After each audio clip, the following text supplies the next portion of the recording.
The done deals yesterday, as expected, no surprises here. Jack Darling went early and he went quickly to North Melbourne for pick 67. Alex Neal-Bullen was also thought to be a straightforward one, and it was. That was to Adelaide for pick 28. So thus far, free agency moves, Josh Battle, Nick Haynes, Harry Perriman, Isaac Cumming, Elliot Himmelberg and Tom Campbell, and the two trades yesterday, Jack Darling and Alex Neal-Bullen, and Jack Graham also via free agency yesterday, as had been long speculated upon, to Andrew McQualter's Mob West Coast. Just quickly yesterday, or last night in fact, I was sitting there and suddenly speculation absolutely rife, whispers everywhere that Graham Wright had the job at Carlton as the CEO-elect. Now, we know the Blues are searching for Brian Cook's successor. This person will come in, work alongside Cookie for the majority, I think, of season 2025, with an eye to taking over permanently after that. I've contacted Carlton, and they say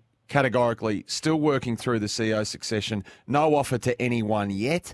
Carlton have been hunting a CEO-elect for a while, though. Jimmy Bartell was in talks with Brian Cook. They've been linked to Xavier Campbell.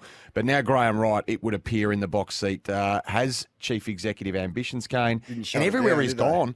No, absolutely not. No, I got a message back from Brian Cook last night who said absolutely categorically, where I am still working through it. No one has been appointed. But, geez, everywhere Graham Wright has gone, success is basically foiled. Hawthorn as loose manager, obviously head of football at Collingwood. He took that sabbatical this year, but now ready to go again, it would appear. How sometimes just a year off increases your demand so significantly. I know the AFL are keen to get him. Reportedly, the Adelaide Crows are trying to get him. So, his demand has skyrocketed just by taking a break, which was probably a smart move for him to do. If I was Wade Derksen, would I be agitated? So his position, forget Wade Derksen. It could be Ron Barassi. I mean, philosophically, it's just interesting. So from the player's point of view, Kane, 3 very small kids, 2.5 years on the list. Hear me out. 2.5 years on the list, hasn't been selected for an AFL game by his club, has a contract that offers him security in Melbourne from Melbourne, right? So you can understand the appeal. And he's been sold a vision that he'll play at the Demons. That's the player. Then there's the club point of view. The club say, well, you're contracted for another year. We've lost Perryman, Cumming, Haynes, Peatling, Adam Kennedy's important to culture. He's retired. We've put 2 years of development into you as a tall who we think can play both ends. Now, we haven't played you yet, but we've got big aims and hopes for you next year. So you're staying. So that's the stalemate. Who do you think has the right of way here, ethically speaking? What do you mean? It's just the easiest answer you've ever asked me. The club. No. The club. The club has the. You're not. Then they haven't played him in 2.5 years. Play him. Back not that long ago, players were prepared to work on their game at the lower level so that when they were ready to play, they were ready to play. You pick any of them. Like, you pick Jack Gunston or Luke Bruce and how long it has taken them to get to the players that they were. This is not uncommon, particularly for a key forward like this who takes some time. You've put your name into the draft, knowing that you can be drafted anywhere, knowing that you have to sign for 3 years, knowing that there's no way, if the club doesn't want to trade you in those 3 years, they have the rights to you. Just because they haven't played him doesn't mean you automatically get gifted to another club and GWS lose. They're the ones that invested in him to pick him, signed him, have spent 2 years developing him, knowing that, okay, he may be ready to play next year. If he wants to leave, wait till he's out of contract. Where's he playing in that giant setup? Let's be honest. He's not playing in that giant setup, Kane. All right? Now you can't Dennis Pagan piss down my back and tell me it's raining. He's not playing in that setup. Clubs have injuries. Clubs have unforeseen things that happen. And Jake Riccardi can't get a game in that forward line. It takes 44 players, as we've seen with Brisbane, to win a premiership. Who would have thought that they would have had 3 ACLs? They've got players leaving everywhere because they can't get a game there. You're telling me Wade Derksen is going to play next year at the Giants. Is Wade Derksen going to be first choice of the Giants next year? I don't care if he plays next year. Well, what I care about is that the Giants have drafted him, have contracted him, have developed him, and it's up to them how they use him. If Wade's good, my dad used to say this thing to me: coaches don't pick players, players pick themselves. As Wade looked at himself and go, well, mate, why haven't I been selected?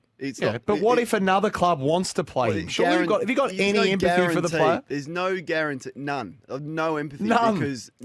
Because clubs have little power when it comes to trade time. The only thing that they've got is a contract. Now, he wanted to be contracted. He put his name in. He was happy to go anywhere around the country. GWS have him under contract for another 12 months, so they can do what they like. I love it. I absolutely love it from the Giants to do this. And if Wade's good enough, he'll find a way to get a game. Now, why is it a guarantee that he's going to play at Melbourne? Like, I'm sure Melbourne said to Shane McAdam, hey, Shane, come to us. We're going to play it. The guy plays 2 games. So there's no guarantee that Melbourne are going to play him either. It's warm now, but it could be scalding by the final days of the trade period. And it's all to do with what the Cats are willing to give up and what the Dogs are willing to accept, or, as it would turn out, not accept. So Geelong's first pick, currently 17 for Smith. That's going to be put forward. Now, make no mistake, the Bulldogs are united and strong on the fact that will not be enough and something they will not accept. Now, I know it's tough talk season as well as it is trade season, and, you know, clubs fold, etc., etc. The Dogs are staunch, though, that they will not deal Smith for this number, which will slide back further on draft night itself. Now, we know they've got form in this area in holding players to contract, which you really like. Josh Dunkley in recent times. Now, Smith is out of contract, so that's the big difference, of course. It makes these sort of stances far more difficult.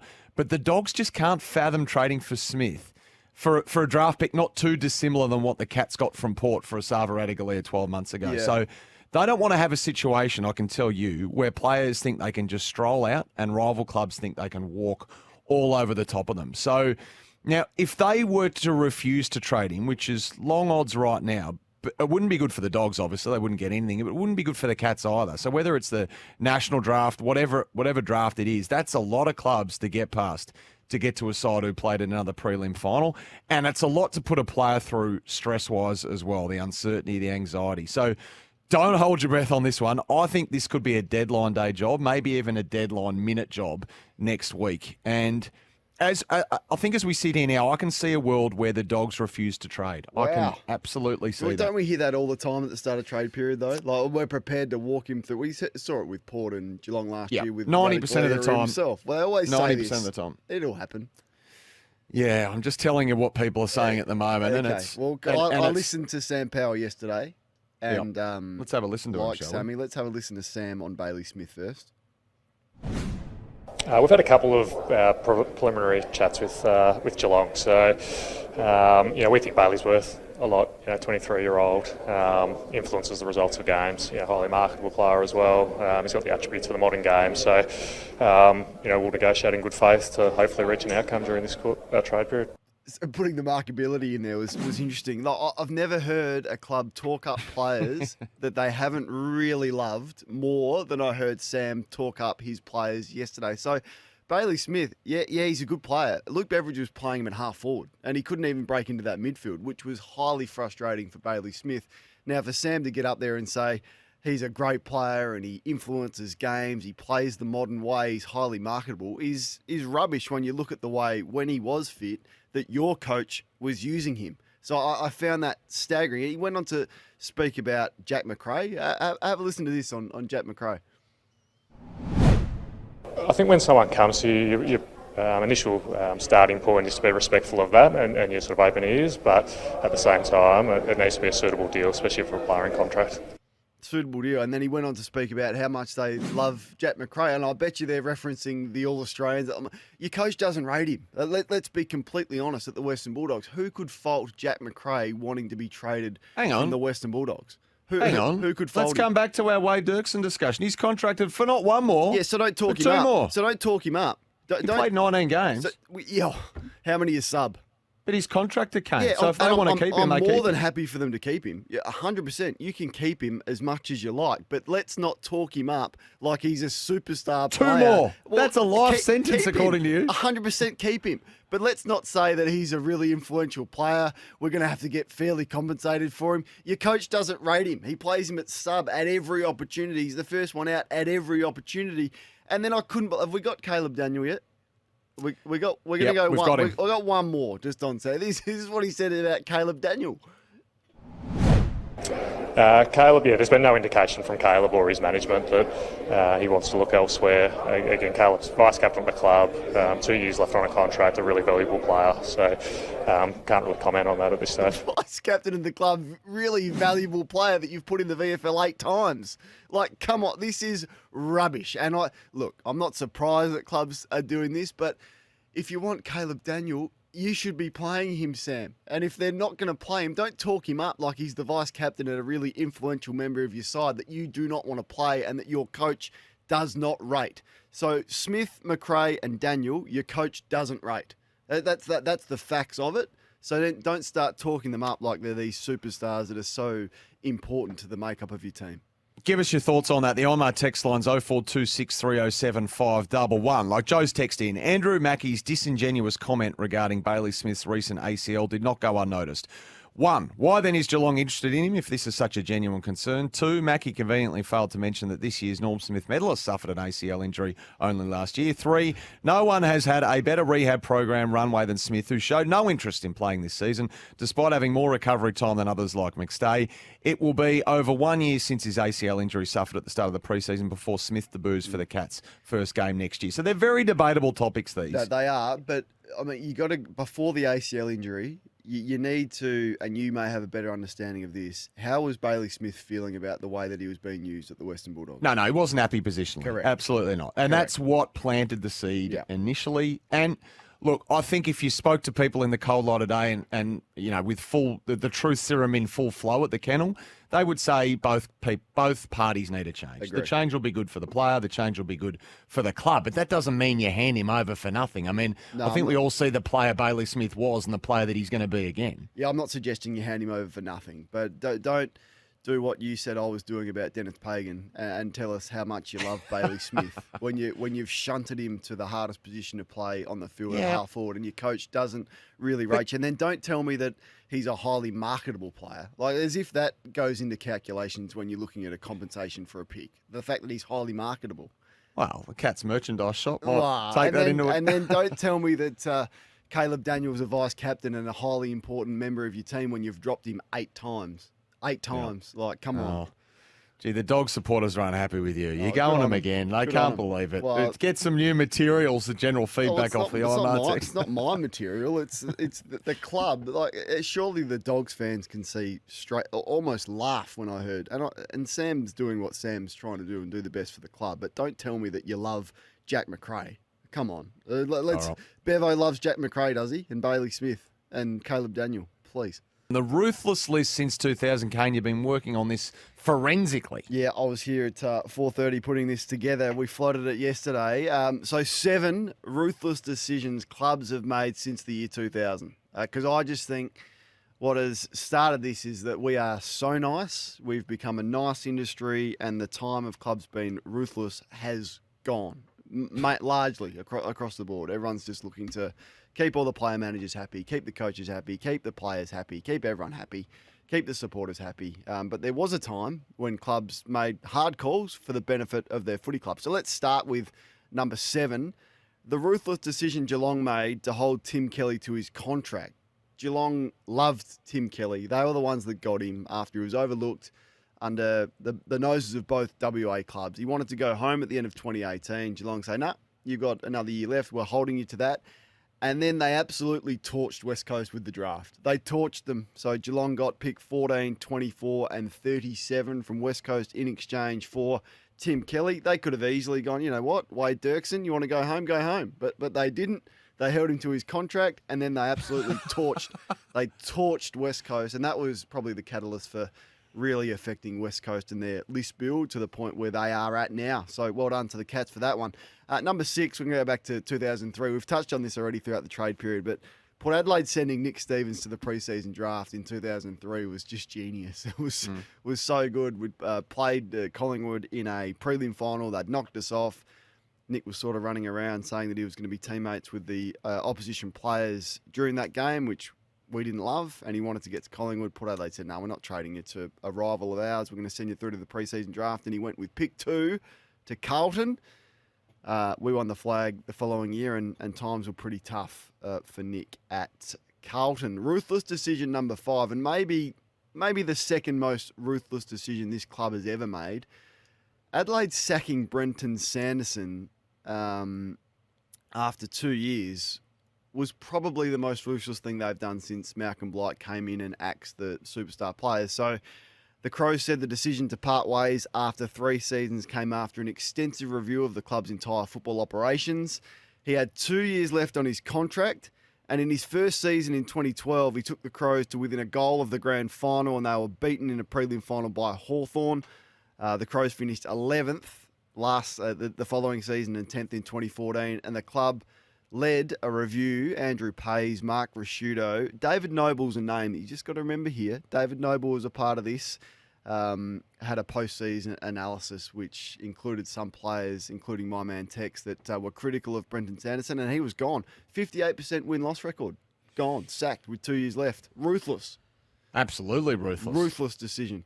Ruthless decision number 4 was Collingwood trading Brodie Grundy to Melbourne at the end of 2022. So after 2018 and 19, where he was All-Australian and then he won a Best and Fairest, he signed that ridiculous 7-year contract for $1 million at Collingwood, and it felt like they instantly regretted it straight away. Well, I think there were parts of that club that didn't want to sign it to begin with. So, yeah, before they even signed it, they regretted it. 7 and then the years, fallout. And the fallout for that to the point where he's at Sydney now, and that cost Collingwood a lot of cash, clearly.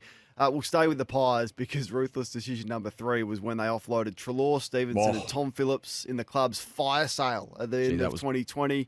That was nasty. Everyone went into meltdown, including a huge portion of the Collingwood supporter base as well. And then they were furious when they found out that a large share of Treloar's salary, which was $900,000 a year at Collingwood, because they've sort of back-ended and pushed it back, meant that they were paying a lot of that. But they had to get under the salary cap in 2021. Worked out pretty well for Collingwood in the end, but absolutely ruthless. The decision number 2 was the Saints to sack Brett Ratton. So weeks after extending his contract in 2022 until the end of 2024, the club commissioned a review, which you go, oh, this isn't great, is it? We're doing a review here, which was led by Andrew Bassett, CEO Simon Lethlean, and former North Melbourne coach David Noble. Nobes is back. Nobes was in the review that sacked Sanderson. He's in the review that sacked Brett Ratton. They extended his contract in July, which the club admitted was a mistake. But the recent review of the football department meant that they needed a change, according to Andrew. And I'm still not sure whether that's been justified yet. Like, have the Saints improved? No. Well, Ratton could have featured twice on your list. What was the other one? Well, the Carlton sacking was almost as ruthless. Yeah. Given the injuries the year he was sacked and the win-loss percentage he had there for Mick Malthouse. So he could have featured twice. Is that your top 10? Oh, there's number 1. We need a drum roll. 7. Has Salty got a drum roll there? No, he doesn't. We don't need a drum roll. Oh, I just loved Fremantle's poaching of Ross. Yeah. And I was waiting for this. When you read more about it, so 4 days after the Saints' 2011 season, apparently Ross just went AWOL, and the Saints couldn't get a hold of him. They're trying to ring him, and they were ready, and they'd prepared a statement, St Kilda, to extend his deal by 4 years at the Saints. They had it, but it was a call from Steve Rossich a little bit earlier before the Saints' final series that just planted the seed. That was it. That was too slow. It was moving too slow for Ross's liking at St Kilda. He just picked up the phone and cold called him, not thinking that there would be much love coming back the other way, but Ross was open to it, reportedly. And then that was it. Gone. Bang. And Ross had to sack his manager and didn't even involve his manager in the talks because they shared the same manager with the other coach at Fremantle. So a ruthless decision by Fremantle, which almost paid off in them winning the 2013 premiership. Well, got them there and got them as close as they've been. But ruthless. Absolutely ruthless. And that's what I would be doing if I was a club like the Crows or Carlton or Western Bulldogs or whoever it is, Richmond, that need a coach or are thinking they don't have the coach with John Longmire right now. That's the move I'd be making. A great list. There's some other ruthless nominations coming in too. The non-traders, like Luke Ball, that was brutally tough. They dirtied up the Saints. They refused to deal him. He had to go in the draft.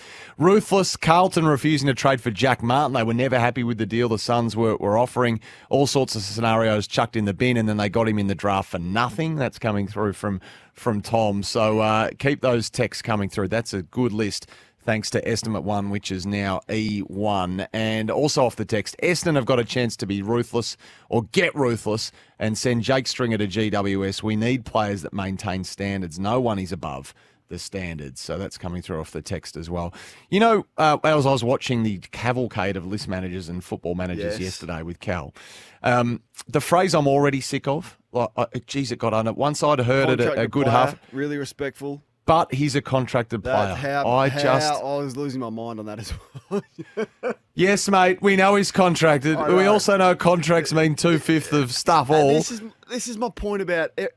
You know why they say that? Because they're scared of offending another club. Yeah, that's it. That's we what they pussyfoot do. around. They do. So clubs have allowed these contracts to mean next to nothing by allowing players to leave 99% of the time, like further to your point. So let's dispense with his contracted courtesies because they are unnecessary. You want him, he wants you, just rip into it, please. It's a good list. It's a good list for you tomorrow, actually. List manager. Trade cliches. Yeah, got it here. Trade cliches. I've already done. I was here at 4:25 a.m. compiling this list. Maybe at schools now they can teach French, Japanese, and list manager.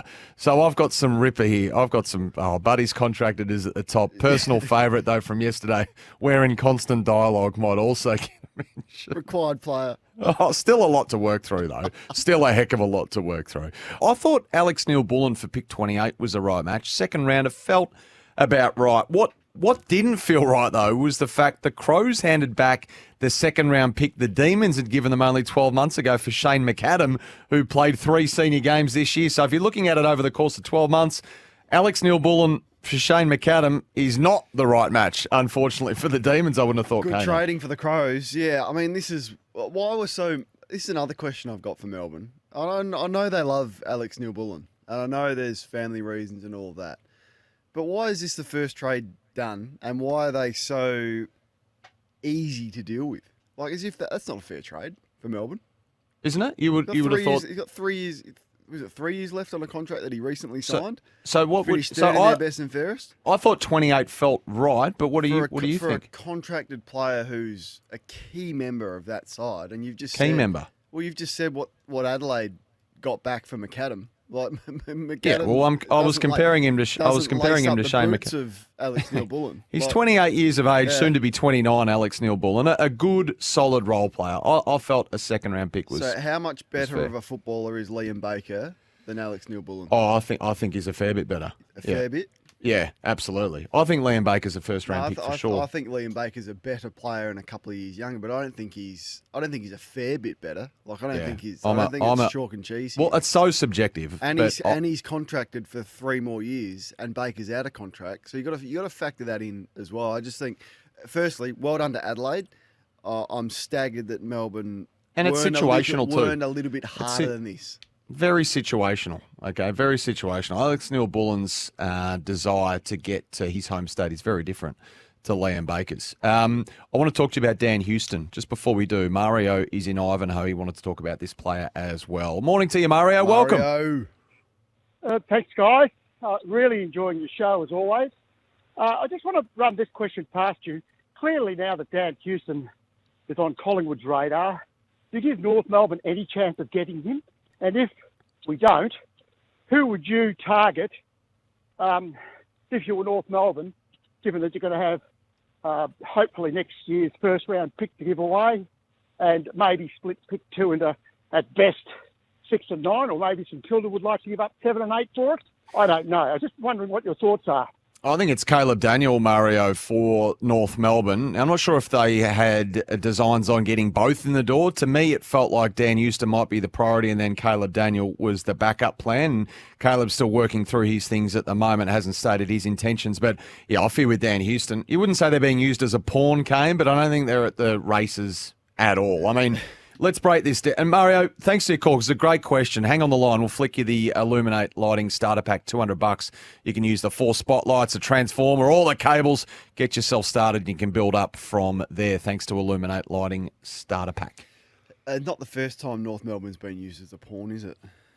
Yeah, and that's probably a bit offensive because I don't think any club's using them. Well, I'm not sure if they're being used here other than they're at the table like Collingwood and Carlton, but I think you've got Collingwood in the box seat, and the list managers danced around this yesterday, but essentially at the moment, Gold Coast are just dealing with Collingwood for that pick 13. That's all they're interested in. It's like when you go to a house auction and there's one person bidding on the house, and that's you, and you're going, oh, I'm in a pretty good position here. I'm not going to have to stretch myself. But if you go to a house auction, regardless of whether the people have the intention of buying or the sellers have the intention to giving it to that buyer. You got 3 people bidding. One's North Melbourne, one's Collingwood, one's Carlton, and they're all putting their hand up. I just feel like there's more urgency for Collingwood then to go, we better pay a bit more than we're prepared to pay here. It's a bit different because it creates Collingwood, the want. if we're going to use that analogy, then Collingwood are arriving at the auction in their car and they're saying, we want the house, but we'll give you our car. Because John Noble here is the reason why Gold Coast are dealing exclusively with Collingwood. They're trying to keep it simple. They want John Noble, so they're dealing with them at the moment. They've got Jack Lukosius wanting to get to Port Adelaide, so they're all intertwined with Dan Houston. Now, Carlton are sitting back going, well, geez, we want to get involved here and we're prepared to offer this, but we can't even get in front of the Suns at the moment. Yeah, so I'm more coming at it from Port Adelaide's angle as well. Like, they're selling the house and they've got 3 bidders and they're going, this is better. This is going to get out. This is going to get our price up. Yeah, and that is true. That's what you want. You want that competitive interest, don't you, at the end of the day? So, really, there's a fight just to get the pick to satisfy Port Adelaide, though. It hasn't even really got to Port Adelaide's doorstep yet because all these clubs are fighting over 13. Collingwood are just all in. Like, they're just... and I said this on day one with you, be very, very careful after the alarm bells rang after what Craig McRae had said. They're losing John Noble, though, so you can understand why they would want a ready-made replacement. Yeah, but to trade another future pick out as well, after they've already traded the Lockie Schultz pick out, and after they didn't have anything at this year's draft, and they're ignoring what everyone is telling us, and we heard them yesterday, like Carlton, no, we're going to the draft. Port Adelaide trying to get in to this draft, even if it means trading away a 2-time All-Australian that they could easily keep. No, we want to get into this draft. Everyone you hear is saying, we want a seat at the table in this draft. And then you've got Collingwood going, no, we've got 8 30-pluses. We've already traded last year's first-round pick. We're going to trade this one's first-round pick for another 27, 28-year-old. It's amazing. They're playing the hand they're dealt, though, perhaps, as well. Now they've made the decision on all those veterans. They're all in. I mean, it's too late now to back out. So Carlton are prepared to offer their future first and their future second to get their hands on that Gold Coast pick as well. And they're not going to budge on taking their first pick to the draft this year. They love the draft, and I can't see them backing down on that. Let's have a listen to the key players in this space. So this is Craig Cameron, Gold Coast Suns list boss, on dealing with Collingwood when it comes to pick 13. Does that mean Collingwood's in front of the race there, given the John Noble interest from you guys too? I wouldn't say they're in front, but as I said, we're prepared to deal with them to see where we can get to on the John Noble stuff. So that was Craig Cameron dealing with Collingwood for pick 13. This is the other side of the equation. Justin Lepich, the Magpies list boss, on Dan Houston potentially landing at Collingwood. We are confident. We want to bring him into our footy club, but I guess we've got to get the deal done. There's lots to play out with him, and also Port Adelaide and Gold Coast may be involved in that, who knows. So there's a lot to play out. The chase for pick 13 is a hot one, and you're obviously in that too, using potentially John Noble and a future first-round pick as well. Will we see any progress on that today or the next couple of days? I'm not sure if it's today or the next couple of days, but we are talking, which is the positive thing, and hopefully we can get a result. Would you be willing to use that future first-round pick? We're open to anything. I mean, one thing we want to do is win for now, but also be a part of our future. So if we felt that using that pick will help us achieve one or the other, we will do that. But we're not going to just give that away. We think we've got to give our fans hope for the now or the future. So I just wonder what's going to happen here. Like, are Carlton actually going to be able to get in front of the Suns? Are the Suns going to hear Collingwood out and then just for peace of mind speak to Carlton? Or is this Collingwood's to stuff up? And it's only if they do stuff it up that Carlton are going to get a look in. I don't know, because they don't give much away. We want to win for the now, but also think about the future. I don't think you're thinking about the future at all. Tell me one move Collingwood has made in the last 2 seasons that has an eye on the future. There isn't one. Nothing that they are thinking about has anything to do with 2 years down the line or what it looks like. They are just for the now, and that may be okay, because if it gets you another one, that's why I always say about Richmond. Like, it's going to be painful. It's going to be really painful. The only fault of Richmond is that they didn't see it when everyone else saw it. Like, they should have seen this 2 years ago, and so they delayed the rebuild. But give me that scenario where you go through the best of times, the absolute best of times. So if Collingwood pinch another one and you go, oh, this is 2 premierships in this era, then happy days, and then we'll worry about the pain that's to come after it. But it's a big if when you go from missing the finals to trying getting back up there with a list that looks like theirs. Well, they've got a couple of father-son. Well, they've got one more father. Tom McGuan's coming, I think, next year as well, so they won't need their future then. And Luke Quaynor, I think Nat's pointing out here, is an NGA this year. So there's a couple of kids coming in the other way. Had good reports on the Blues and them wanting to get in the draft. Really good reports on Ben Camperelli. Really, like to the point where he should be spoken about like some of the other players at the top end of the draft with everything that he's achieved and his game and what he's done this year.